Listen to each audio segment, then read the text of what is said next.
Apa korelasi bahwa Allah sudah menetapkan takdir 50.000 tahun sebelum bumi diciptakan dengan hadis bahwa silaturahmi dapat menambah rezeki dan umur dan doa dapat merubah takdir?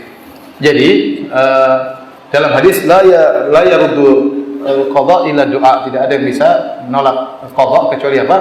Doa, ya. Jadi sebagian ulama berpendapat bahwasanya takdir itu bisa berubah. Seperti firman Allah Subhanahu wa taala surat Ar-Ra'd, "Yamhullahu ma yasha' wa yuthbit wa indahu ummul kitab."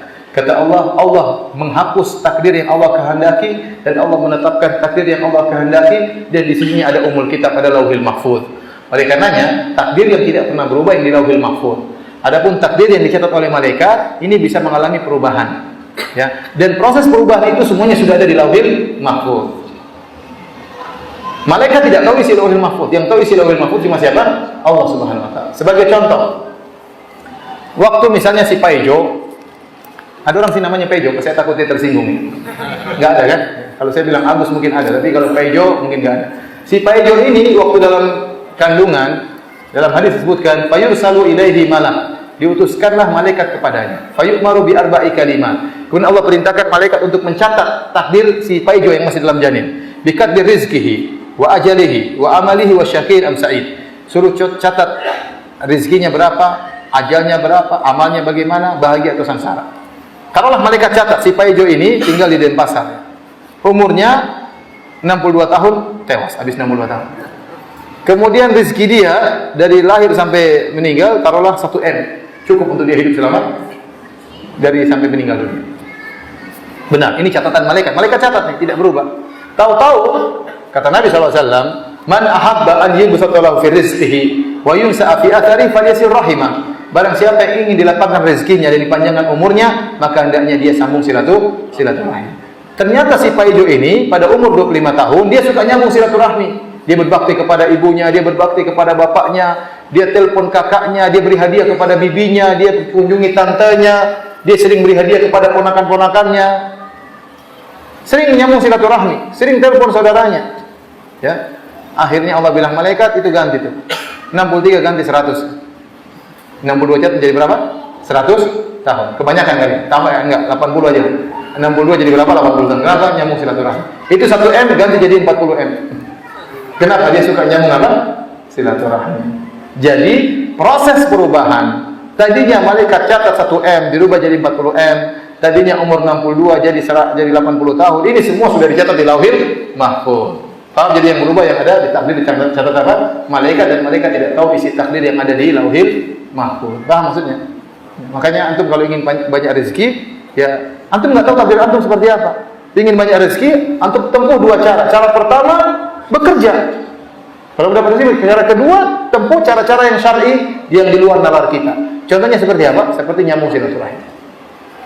Saya ketemu dengan satu orang waktu di Melbourne, di Australia. Ada orang umur 83 tahun, ikut pengajian terus sehat.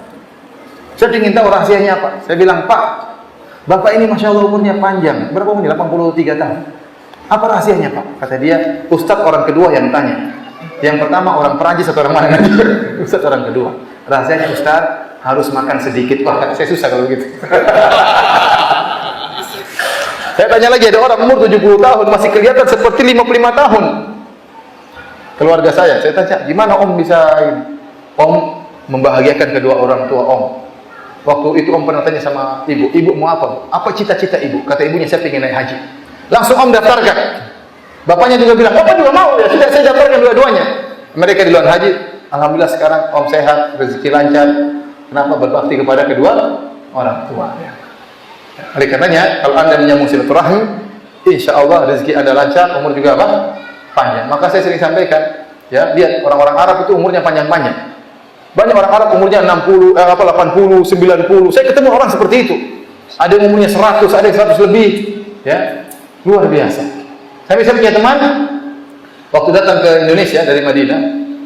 Saya tanya sama dia, "Kamu berapa bersaudara?" Kata dia, "Kami 50 bersaudara." 50 bersaudara. Bapak saya mungkin umurnya 100 tahun, saya masih punya adik umur 6 bulan. Luar biasa.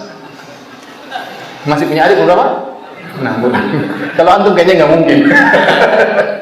Mungkin, tapi susah sekali ya.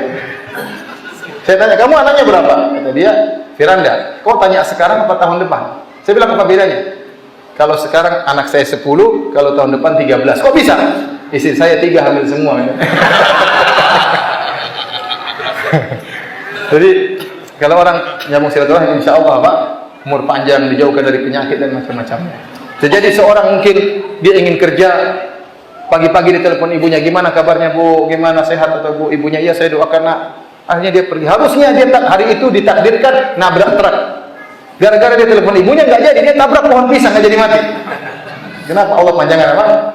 Jadi kita cari rezeki dari sebab-sebab yang materi, real, kerja, buka inilah, buka anulah, tapi juga ada sebab-sebab yang di luar nalar kita, yaitu berbakti kepada orang tua, nyambung silaturahmi, telepon tante, telepon bibi, kasih hadiah kepada mereka.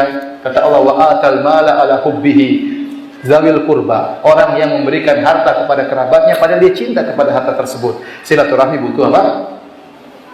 Butuh pengorbanan. Saya sering silaturahmi, Ustaz, apa? WhatsApp saja gratis. Yang paling saya pernah dengar cerita paling lucu ya, waktu kemarin musim mudik. Kata dia, Ustaz, ada orang dia tidak iktikaf Ustaz karena ingin silaturahim. Jadi iktikaf mudik pulang ke kampung. Sebagian orang waktu mudik dia bawa kaleng regal, apa namanya, kongguan. Roti apa?